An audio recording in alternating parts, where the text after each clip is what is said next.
जो आज़ादी की जो बात चल रही है आज, जो कन्हैया कन्हैया करके चल रहा है, इसका मतलब क्या है? हम हिंदुस्तानियों को अच्छी तरह समझना चाहिए, क्योंकि ये एक जो है ये एक it's it's a wrong notion of freedom. जो आज़ादी की बात कर रहे हैं, कन्हैया जी को जो है आप कहीं सीरिया, अफ़गानिस्तान या सऊदी अरब भेजना चाहिए, तो उनको पता चलेगा आज़ादी किसको कहते हैं। हिंदुस्तान में आज आज़ादी वो है कि वो बंदा जेल भेजा हो गया है और जेल के बाहर आकर के आज वो इस कंट्री के जो गवर्नमेंट है उसके खिलाफ बात कर रहा है। अच्छा, ना ये इसको कहते हैं आज़ादी। This is the freedom that you get in India.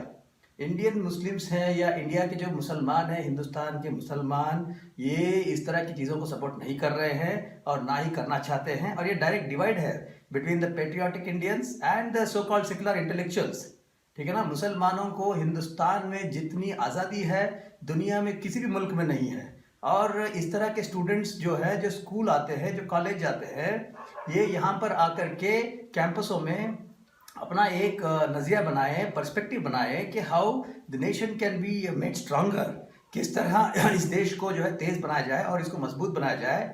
और अगर आपको फ्रीडम चाहिए और आपको भूखमंगी से अगर आज़ादी चाहिए, आपको काम करना चाहिए और आपको जाके नौकरी करनी चाहिए, तब जा कर के आप जो है आज़ादी मांग सकते हैं। और आपकी आज़ादी ये नहीं है कि भाई आप अपने घर में आपकी आज़ादी है लेकिन आप अपने माँ बाप के बारे में बात नहीं कर सकते। और ये बिल्कुल गलत है कि आप हिंदुस्तान में रहकर हिंदुस्तान के बारे में बात करें। तो ये बिल्कुल जो है ये this is not allowed. We are not going to tolerate this. और इस तरह की कोई चीज़ को हम इनक्रेज नहीं करना चाहिए। और यही हम लोग चाहते हैं कि इस तरह की आज़ादी को मिस इंटरप्रेट ना करें और समझ लें कि आज़ादी किसको कहते हैं और क्या है आज़ादी। हिंदुस्तान में जितनी आज़ादी आज है को दुनिया में किसी मुल्क में किसी को नहीं है। और अगर आप चाह रहे हैं कि भुखमंगी से आज़ादी और आपको चाहिए गरीबी से आज़ादी, ये सब चीज़ें हैं, ये प्रॉब्लम्स रहेंगी। ये पिछले 60 साल से है और आगे 100 साल तक रहेंगी।